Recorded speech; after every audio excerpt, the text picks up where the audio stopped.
قصيدة بعنوان ريشة فنان بقلم محمد القحطاني أبو بدر.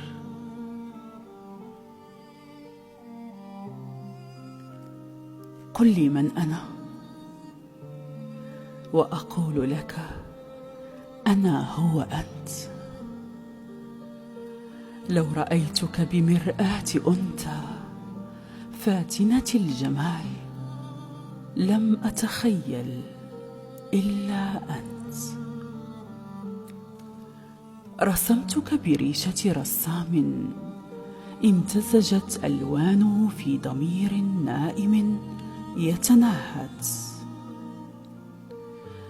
يا لتغرك المتموج كركام موجة البحر إذا أتت.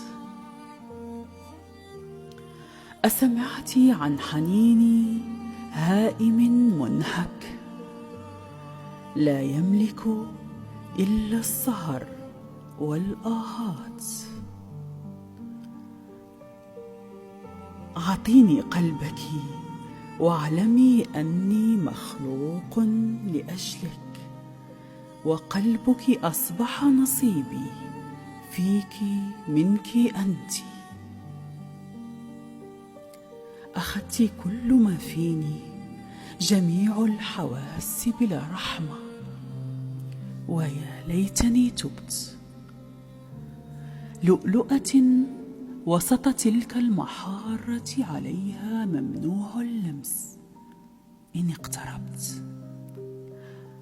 مصرح لي في شرع قانون الحب باللمس حتى وإن احترقت.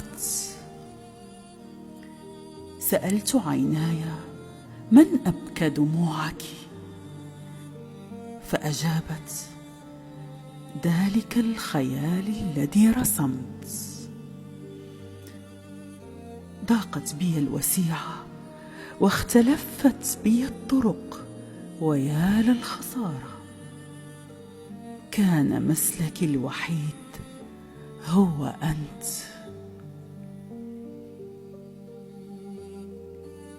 جمعت شتات الذكريات وأقفلت باب مؤجج بغريقات قد مسحت. رفعت الأقلام وجفت الصحف، هذه مجرد حكاية لرسام لوحته انظر بصمت.